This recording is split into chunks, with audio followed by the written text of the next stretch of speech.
ஒரு விஷயத்தை எப்படி நாம பார்க்கிறோம், எப்படி ஒரு விஷயத்தை புரிந்து கொள்கிறோம். எனக்கு தெரிஞ்சு இந்த கூட்டத்தில், இத்தகைய கூட்டத்தில் சொல்ல வேண்டிய கருத்து என்று ஒன்று உண்டு. இந்த குழந்தைகளுக்கான விஷயங்கள் இருக்கு, நீங்க எங்களோட பயணம் பண்ணுங்க. ஏனென்றால் வயதிற்கு ஏற்ப விஷயங்கள் மாறுகிறது. அப்படி மாறுகின்ற பொழுது, நாம் வரலாற்றை நோக்கி பயணிக்கின்ற பொழுது, வாழ்க்கையில் அரசியல், பொருளாதாரம், குடும்ப சூழல், உடல் நலம் எல்லாம் கிடைக்கிறது. பயணம் செய்ய வேண்டும். ஒன்றை கற்றுக்கொள்வதன் மூலமாக ஒரு பயணம் செய்ய வேண்டும். எனக்கு தெரிஞ்சு நான் உங்கள் மூத்த சகோதரி, உங்கள் தாய், உங்ககிட்ட ஒரு ரிக்வெஸ்ட் வைக்கிறேன். இன்னிலிருந்து, நாளையிலிருந்தாவது மாத்துங்க. கண்டிப்பா ஒரு தினசரியை படிச்சிருங்க. காலையில படிச்சிருங்க. எப்படி மௌனமா இருக்கீங்க பாரு. படிச்சிருங்க. சரின்னு சொல்லுங்க. முந்தா நேத்து ஒரு செய்தி கேட்டேன், ரொம்ப மனசுக்கு நெருக்கமான செய்தி. 1988ஆம் ஆண்டு ஒரு பொண்ணுக்கு ஒரு விஷயம் நடந்திருக்கு. 22 வயசு பொண்ணு டிஃபென்ஸ்ல போய் நர்ஸா சேர்ந்திருக்கா. அவ பேர் செலினா ஜோன்ஸ். 3 மாசத்துல கல்யாணம் ஃபிக்ஸ் ஆயிடுச்சு. பிரிகேடியர் கிட்ட கல்யாண பத்திரிகை நீட்டியிருக்கா. போயிட்டு வாமான்னு சொல்லியிருக்காங்க. வந்தா பின்னாலேயே டெர்மினேஷன் ஆர்டர் வந்துருச்சு. ஏன்னா டிஃபென்ஸ்ல நர்ஸுகள் திருமணம் செய்து கொண்டால் வேலையில் இருக்கக்கூடாதுன்னு சட்டமா. அந்த அம்மா என்ன தெரியும் பண்ணுச்சு, அப்பவே கோர்ட்ல கேஸ் போட்டுருச்சு. எப்ப? 1988. 36 வருஷம் கழிச்சு முந்தா நேத்து சுப்ரீம் கோர்ட் தீர்ப்பு கொடுத்திருக்கு. என்ன தீர்ப்பு தெரியுமா? ஒரு பெண்ணின் திருமணத்திற்கும் அவள் செய்யும் வேலைக்கும் தொடர்பு கிடையாது. அவளை வேலையில் இருந்து எடுத்தது பிழை. 60 லட்சம் ரூபாய் ஒரே பேமெண்டா செலினா ஜோன்ஸ்க்கு டிஃபென்ஸ் கொடுக்கணும்னு சொல்லிட்டு தீர்ப்பு வந்துச்சு. இதை நான் பத்திரிகையில படிக்கிறேன். இப்ப நான் அதை உங்ககிட்ட ஏன் தெரியுமா சொல்றேன்? ஒரு பெண் 36 வருடங்கள் தன்னுடைய வாழ்க்கையை இழந்து ஏதோ ஒன்றை செய்திருக்கிறாள். அது வருங்காலத்திற்கான மிகப்பெரிய வெளிச்ச ஜன்னலாக இருக்கிறது. இது எனக்கு தெரிகிறது. வாசிக்கின்ற பொழுது எனக்கு தெரிகிறது. பல விஷயங்கள் தெரிந்து கொள்ளுதல் என்பது அடுத்தவர்கள் சொல்லுவதை காட்டிலும் நீங்களாக முயற்சித்து தெரிந்து கொள்கின்ற பொழுது அதனுடைய அகலம், பரிமாணம் வேறு. யாரோ ஒருவர் சொல்லுவதல்ல, நீங்கள் நேரடியாக அதை அனுபவிக்கக்கூடிய ஒன்று. பாருங்க, இந்த ஜீசஸ் கால்ஸ்னு ஒரு அமைப்பு இருக்கு, தெரியுமா உங்களுக்கு? இப்படி ஒரு கை இருக்குல்ல, ஒரு கை இப்படி இருக்குமே, நடுங்கிற மாதிரி கை. யார் கை அது? யார் கை? சொல்லுங்க. அவங்க என்ன பயம்னா, நாங்க ஏதாவது சொல்ல போய் நீ அதை எப்படியோ மாத்தி தான் சொல்ல போற, நீயே சொல்லிக்கோ.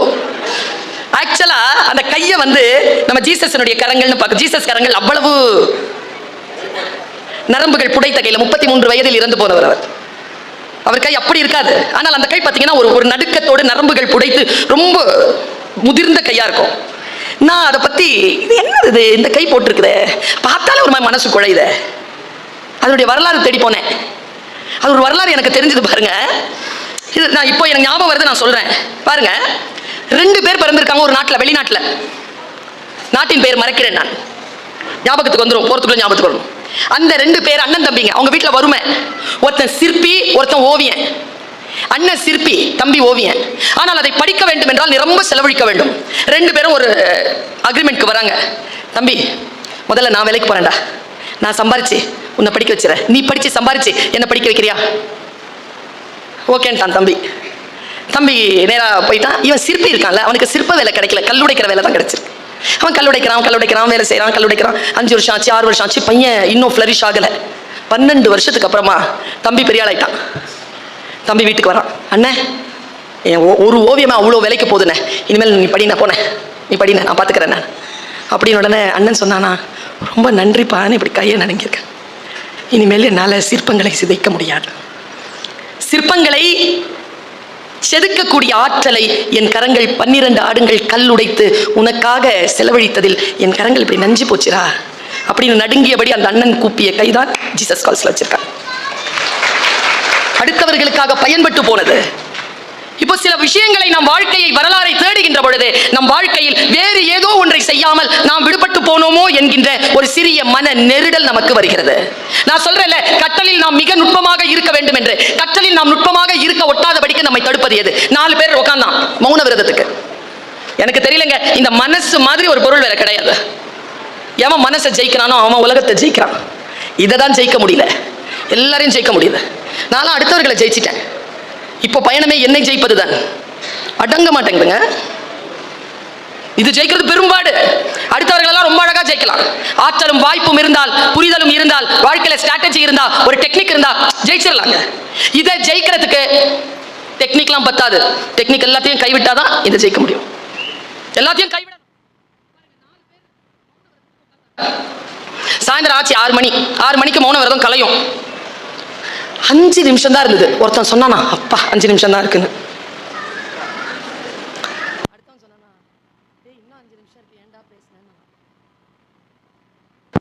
மூணாவது ஆள்ல, டேய் அவன் தான் பேசினான், நீ ஏன்டா பேசுன நானா. 4வது ஆள், அப்பா நான் மட்டும் தான் பேசல நானா. இந்த மனசு அடக்கிறது முக்கியமா பெண்கள். இந்த மார்ச் 8ஆம் தேதிக்கு நான் ஒரு பேச்சு பேசுவேன். இங்க பேச மாட்டேன், எங்கேயாவது பேசுவேன். கண்டிப்பா அவங்க பிடிச்சி போட்டுருவாங்க. கவனமா கேட்டுக்கோங்க. சொல்ல போறேன் நம்ம எல்லாருக்காகவும். சரியா? ஆண்கள் பயப்படுகிறார்கள். ஆண்களுக்கு எதிரானதல்ல பெண்களுடைய வாழ்க்கை. நான் சொல்றேன் பாருங்க, புத்தி இருக்குல்ல, அதை ஷார்ப்பா வச்சுக்கோங்க. விட்டு விலகுங்கள்.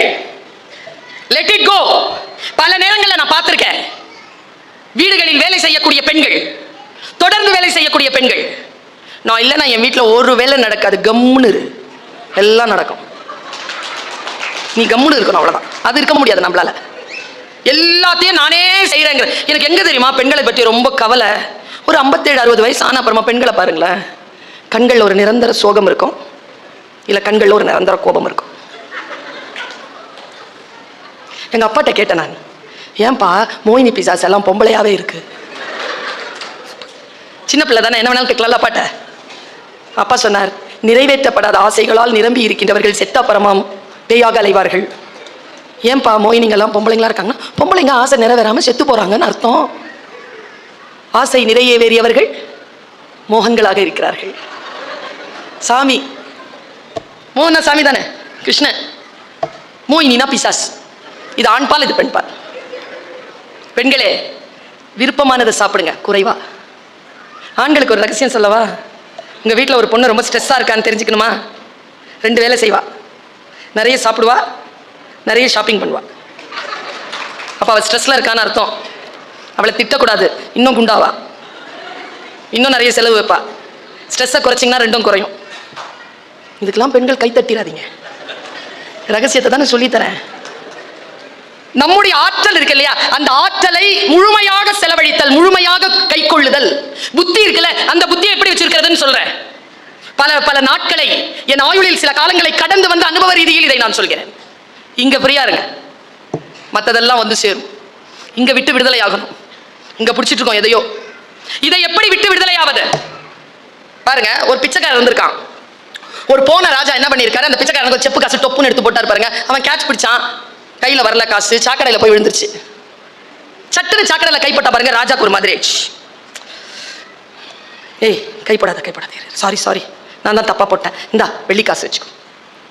வெள்ளி காசு வாங்கிக்கிட்டு மறுபடியும் செப்பு காசு தூக்கி சேத்துல கை போட்டான். ராஜாவுக்கு இன்னும் வருத்தம், இன்னும் அவன் புத்தி மாறலையே, இந்த ஒரு தங்க காசு வச்சுக்கோ, அதை விட்டுடு. வாங்கி வச்சுக்க மறுபடியும் கை போட்டான். தங்க முடிப்பு கொடுத்தான் ராஜா, இந்தா இனிமேல் சாக்கடையில் கை போடக்கூடாது, ஓகேவா? தங்க முடிப்பை வாங்கி வச்சுக்கிட்டு மறுபடியும் சாக்கடை கிட்ட போனான் கை. ராஜாவுக்கு கோவம், டேய் என்ன செஞ்சா நீ அந்த சாக்கடையில் கைப்படாத நிறுத்துவேன், உனக்கு என் ராஜ்யத்துல பாதி தரேன்டா. இந்த சாக்கடை பகுதி அதுல வருமான்னு கேட்டான். என்ன பண்ணுவீங்க? எதை கொடுத்தாலோ எதை செஞ்சாலோ மறுபடியும் பள்ளம் நோக்கி பாய்கின்ற நீரை போல். கல்வி என்பது அதுதான், விட்டு விடுதலையாக்கும். விட்டு விடுதலையாக்குவதற்காகத்தான் கல்வி, அதுதான் கற்றல், அதான் படிப்பு. மனிதனுக்கும் மிருகத்திற்கும் இருக்கக்கூடிய வித்தியாசமே, மிருகம் கற்றுக்கொண்டு பிறக்கிறது, மனிதன் பிறந்த பிறகு கற்றுக்கொள்கிறான். நான் இதை சில புக் ஃபேர்ல சொல்றேன். ஒரு டிஓ இருக்கிறார் மேடம், சிவகாசியில சந்திச்சேன் அவரை, ஜான் பேரு. அவர் என்ன பண்றாரு, டெய்லி ஒரு வாய்ஸ் ஓவர் போடுறாரு டீச்சர்ஸ்க்கு, முதல்வர்களுக்கெல்லாம். அவர் போட்ட வாய்ஸ் ஓவர் எனக்கு ஒரு வாட்டி வந்தது, நல்லா இருக்கு சார், எனக்கும் போடுங்கன்னு சொன்னேன். எனக்கு அவர் டெய்லி ஒரு வாய்ஸ் ஓவர் போடுவார். அந்த வாய்ஸ் ஓவர் 10-15 வந்திருக்கு. 2 மேட்டர் மட்டும் சொல்றேன், உங்க வாழ்க்கையில மாற்றம் வருதான்னு பாருங்க.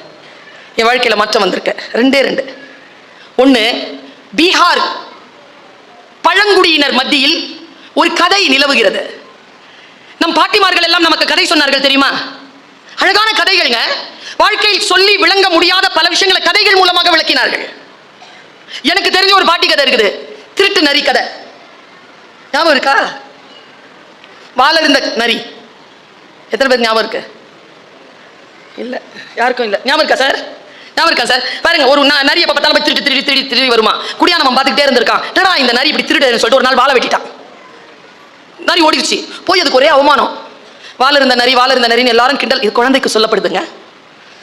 திருட்டு வேலை செய்யறதுக்கு வாழ இருந்துருச்சு, அவமானம். திருட்டு வேலை செஞ்சா அவமானம்.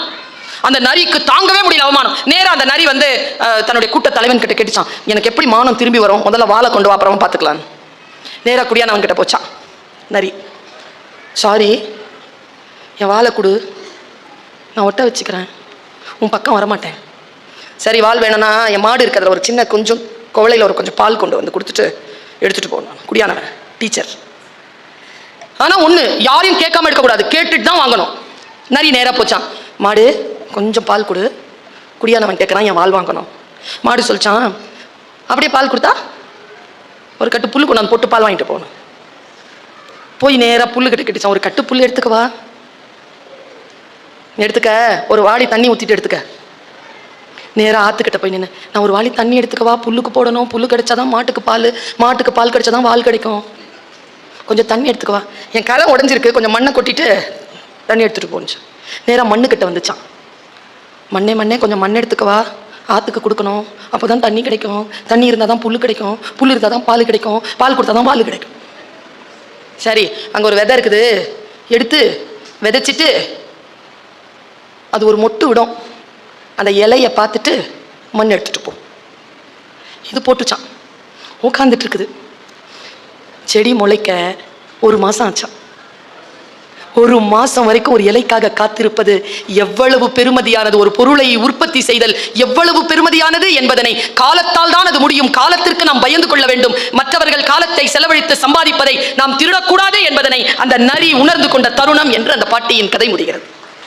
இதை குழந்தை மனசுலேயே போட்டுறணும், சொல்லாததெல்லாம் விளங்கும். இப்போ நான் டிஓ சார் சொன்னது வரேன். ஒரு பழங்குடி, பீகார் பழங்குடி, ரொம்ப புத்திங்க அது. நான் சொல்ற 2 விஷயமும் ரொம்ப புத்தியான விஷயம். நான் இதை சொல்லிட்டு இடம் சார்றேன், ரொம்ப நேரமா உட்காந்துருக்கிறோம். ரொம்ப பிரார்த்தனையோட சொல்றேன். இதை ஒரு புறா கூட்டம் இருந்துச்சான். புறா தலைவன் ஒருத்தர் இருந்தானா. ஒரு இளமையான பையனை கூப்பிட்டு, ஒரு புறாவை கூப்பிட்டு, டே, உயிர் காப்பாற்றிக்கணும், நம்ம சாவக்கூடாது, அப்படின்னா யாரோட ஜாக்கிரதையா இருக்கணும். அந்த இளைய புறா சொல்லிச்சான், குறி வைக்கிறான்ல வேட்டைக்காரன், அவன்கிட்ட ஜாக்கிரதையா இருக்கணும். ஏன்? அவன் குறி தப்புறது இல்லை. நம்ம ரொம்ப ஜாக்கிரதையா இருந்தால் தான் நம்ம விலக முடியும். ஓ, அவங்க அம்மாட்ட கேட்டுச்சா, சரியா சொல்லுதா அந்த புறா? சரியா சொல்லுது சார். இல்லை, தப்பா சொல்லி கொடுத்துருக்க. என்ன தப்பா சொல்லி கொடுத்துட்டேன்? குறி வைக்க தெரிந்த வேட்டைக்காரனிடத்தில் ஜாக்கிரதையா இருக்க வேண்டும்னு எல்லாருக்கும் தெரியும். உயிர் இயற்கை. யாரோட ஜாக்கிரதையா இருக்க தெரியும்னா, ஆயுதம் தாங்கிய வேட்டைக்கு புறப்பட்டு இருக்கக்கூடிய குறி வைக்க தெரியாத வேட்டைக்காரனிடத்தில் ஜாக்கிரதையாக இருக்க வேண்டும். ஏன்னா நான் குறி இவனுக்கு தான் வைப்பேன், நீ அவனுக்கு தானே வச்சிருக்கிறேன்னு எங்கேயோ பார்த்துட்டு இருப்ப, கரெக்டாக உங்ககிட்ட வரும். குறி வைக்க தெரிந்தவர்களிடத்தில் இல்லை, அதிகாரம் வைத்துக் கொண்டு அந்த அதிகாரத்தை எப்படி பயன்படுத்த வேண்டும் என்று தெரியாமல் இருப்பவர்களிடம் மிகுந்த ஜாக்கிரதையாக இருக்க வேண்டும் என்று இந்த பழங்குடி கதை நமக்கு சொல்கிறது. அறிவுங்க, புத்தி. இன்னொரு விஷயம் சொல்றேன். எங்க அம்மா நான் 45 வயசு கடந்திருக்கு. எனக்கும் எங்க அம்மாவுக்கும் இருக்கிற பாண்டேஜ், இங்க இருக்கிற வயதானவங்க, என் வயதில் ஒத்தவர்களுக்கெல்லாம் அந்த பாண்டேஜ் வேற. இன்னைக்கு இருக்கிற இந்த பசங்களுடைய பாண்டேஜ்லாம் வேற. எங்க அம்மா கண் கலங்கன்னா எனக்கு இங்க உதிரும், கிட்ட போய் கேட்க முடியாது, ஏமா அழுகுறேன்னு, செருப்படி விடும். பா அப்படிம்பாங்க. அமைதியாக நிற்கணும், ஏதாவது வேலை கொடுத்தா செய்யணும். அவங்க சாந்தமாகும் போது பக்கத்தில் போய் உட்காந்துக்கணும், இல்லை காலடியில். அவ்வளோதான், அவங்கள சாந்தப்படுத்துறது அவ்வளோதான். ஸோ லாங்குவேஜ், பேரண்டல் லாங்குவேஜ் நம்மக்கிட்ட இருந்தது. எங்கள் அம்மாக்கு 79 வயசு. ஒரு போன வாரம் நான் எங்கள் அப்பா ஞாபகத்தில் ஏதோ கண் கலங்கிருச்சு. என் பையன் வரான். What happen? நல்லா தானே இருந்த காலையில், அழுகுற? ஐயா என்ன சொல்லு. அம்மாட்ட எனக்கு எங்க தெரியுமா கவலை, என் புள்ள என்கிட்ட அப்படி பேசுதுன்னு கவலை இல்லை, அவன் புள்ள அவன்கிட்ட என்ன பேசும். இந்த பெரியவங்களெல்லாம் பார்க்கும்போது மனசால சொல்றேன், கடவுளுக்கு சாட்சியா சொல்றேன், மிஸ் பண்ணக்கூடாதுங்க பெரியவங்கள. ஒரு நூலகம்ல 75 வயசு, 10 வயசுலேருந்து ஆரம்பிச்சிருப்பாங்களா வாழ்க்கை, 65 வயசு நூலகம். எனக்கு அப்படிதான் தெரியும் பெரியவங்களை பார்த்தா. பெரியவர்களை பார்த்துக் கொள்ளுதல், அவர்களுடைய பேச்சை கேட்டுக்கொள்ளுதல் ரொம்ப சென்சிட்டிவா இருக்குதுங்க இன்னைக்கு. ஏதாவது சொல்ல முடியுதா பிள்ளைங்கள? இந்த பரம்பரை இருக்குதே, நம்ம பரம்பரை, பெரியவங்க பேச்சை கேட்ட கடைசி பரம்பரை. இது பேச்செல்லாம் கேட்க தொடங்கி இருக்கிற முதல் பரம்பரை. முதல்லலாம் நான் கோச்சிக்கிட்டேன்னா எங்க அம்மா சாப்பாடு போட மாட்டாங்க எனக்கு. நான்லாம் சாப்பிடாம அவ்வளோ தவிச்சு போயிருக்கேன். எனக்கு பசிக்கோங்க, சாப்பாடு போடாது எங்க அம்மா. 3 வேளைங்க, காலைல மத்தியானம் நைட்டு, சாரி கேட்குற வரைக்கும் சோறு கிடையாது. பக்கத்தில் போயிட முடியாது. நான் தான் யோசிச்சிருக்கேன், மானமா உயிரா சுல்தானா? உயிரோட இருந்தா தாண்டி மானத்தை பத்தி பேச முடியும். போய் அம்மாட்ட சாரி கேளு, சோறு வாங்கி சாப்பிடு அப்படின்னு செல்ஃப் டாக் பண்ணிட்டு போய் அம்மாட்ட சோறு வாங்கி சாப்பிட்டுருக்கிறேன். என் பிள்ளை அப்படி நடத்த முடியலையே. ஏன்னா எங்க அம்மாவுக்கு 5 பிள்ளைங்க, 1 போனா 1, எனக்கு இருக்கிறது 1. நான் தோக்கிற இடம். இவர்களைத்தான் இந்த பாண்டேஜ்ல நம்ம கொண்டு வரணும். இந்த பாண்டேஜ்ல கொண்டு வரணும். இந்த பாண்டேஜ்ல எப்படி கொண்டு வரது? எவ்வளவு சென்சிட்டிவா இருக்குதுங்களே. அப்ப நாம எந்த அளவிற்கு ஷார்ப்பான வேர்ட்ஸோட இருக்கணும். அப்படின்னா உடனே கோச்சிக்குதுங்க. அவங்க கோச்சிக்கிட்டா பயமா இருக்குங்க. இந்த இதுக்கு நம்மள பயமுறுத்துற மாதிரி கோச்சிக்குதுங்க. எவ்வளவு தப்பு தெரியுமா பிள்ளைகளா? பெரியவங்களை பயமுறுத்துற மாதிரி கோச்சிக்கிறது. சொல்லிட்டாலும் சிச்சுவேஷன் வரும்போது, இப்பதான் பேசி முடிச்சேன், நீ லேட்டா வந்த, அசாதாரணமான சூழல் என்று ஒன்று வரும். அந்த டைம்ல தான் நீ எப்படி ரியாக்ட் பண்ணுவ? உனக்கு எத்தனை பேர் வெளியில இருந்து வரும்? உள்ள இருந்து சிங்கம், புலி, யானை, கரடி, காண்டாமிருகம், நீர் யானை எல்லாம் வெளியில வரும். பாக்குறதுக்கு பொமரேனியன் டாக் மாதிரி தான் இருப்பேன். எனக்கு தெரியுமா, எனக்கு தான் புள்ள இருக்குது. ஐயோ, குழந்தைகளை வழிபடுத்துவது போல் பெற்றோர்களே மிஸ் பண்ணிடாதீங்க. குழந்தைகளை மிஸ் பண்ணிடாதீங்க. அவங்களை வழிபடுத்தாமல் அவர்களை அப்படியே விட்டு விட்டால் கண்ணாடி போல் கீழே விழுந்தா சமூகத்தை பதம் பார்த்துரும். கையில வச்சிருந்தீங்கன்னா உங்களை பதம் பார்த்துரும். ரொம்ப ஜாக்கிரதையா. என் பையன் ஒரு தப்பு பண்ணியிருந்தான். அவன் 10வது படிக்கும்போது அவன் டீச்சர் ஏதோ அவனை திட்டினான்னு சொல்லிட்டு அவனை திட்டினாரு சொல்லிட்டு அவர் வாசல்ல வந்து சக்கரை கலந்த பாலை ஊத்திட்டான். வழுக்கி விழணும்ட்டு. இவ்வளவு கொழுப்பு. ஆனா அவன் ஃப்ரெண்டு போட்டு கொடுத்துட்டான். அவர் வழுக்கி விழல. பையனுக்கு நோட் போட்டாங்க, ஃபோன் பண்ணிட்டாங்க, வா அப்படின்ட்டு. நான் போறேன்.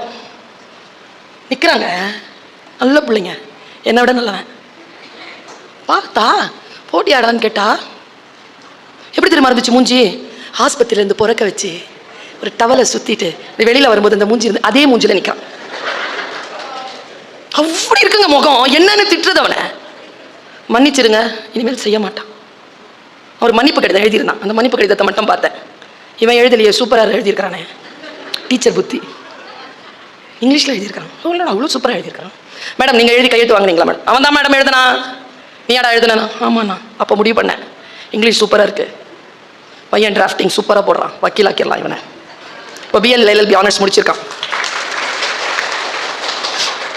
ஒரு கலவரத்திலையும் பார்த்து தெரிஞ்சுக்கிட்டேன். ஆனால் ஒன்று, அவன் பால் கொட்டினால டீச்சருக்கு எதிரா அந்த குணம் இருக்குல்ல, அந்த குணத்தை அவன் மனசுல இருந்து புடுங்கணுமே. தாய் இல்லை, நான் எனக்கு பொறுப்பு இருக்க. எப்படி புடுங்கன்னு தெரியுமா? அதை சொல்லிட்டு 2 நிமிஷத்துல அவர் சொன்ன இன்னொரு விஷயத்த சொல்லிட்டு போறேன். எப்படி புடுங்கன்னா, நான் ஒரு வாட்டி 2 வீலர்ல பார்த்திப ராஜா தெரியும், நான் 2 வீலர்ல போவேன், சீக்கிரம் போயிடுவேன். அப்போ விழுந்துட்டேன், காலில் அடி. காலை இப்படி தொங்க போட்டுட்டு 3 மாசம் இருந்தேன். பிள்ளைகிட்ட சொல்லலை. கடைசி மாசத்துல தெரிஞ்சிருச்சு அவனுக்கு. பிள்ளை வீட்டுக்கு ஓடி வந்துட்டான். கோயம்புத்தூர்ல படிச்சுட்டு நான் வந்துட்டான். மா இப்படிமா விழுந்தா, இப்படிமா விழுந்தா, மா துடிக்கிறான். அம்மா இவ்வளோ பெரிய எலும்பு முறிவாமா, அம்மான்னு அழுகுறான். எப்படிமா விழுந்தான்னு கேட்டான். அப்போ சொன்ன 1.5 வருஷம் கழிச்சு சொன்னேன், நீ சிவகுமார் சார் வழுக்கி விழணும்னு ஊத்துன பால் இருக்குல்லடா, அது ராயப்பேட்டால என்ன வழுக்கி விழுத்துருச்சுடா. யாருக்கோ நீ செய்யக்கூடிய தீங்கு உன் நன்மையானவர்களுக்கு வந்து சேரும். அதனால் யாருக்கும் தீங்கு நினைத்து விடாதே குழந்தாய் என்று பெற்றோராக நின்று சொல்ல வேண்டிய கடப்பாடு நமக்கு உண்டு. இதை நாம் தெளிவோடு இருக்கக்கூடிய நிலையில் தான் நம்ம குழந்தை. ஒன்று சொல்றேங்க, இதை நம்ம சொல் பேச்செல்லாம் வளர்றதே இல்லதுங்க, நம்மை பார்த்து வளர்க்கிறாரு. நம்ம ஜெனியூனா இருந்தா நம்ம கூட வருவாங்க.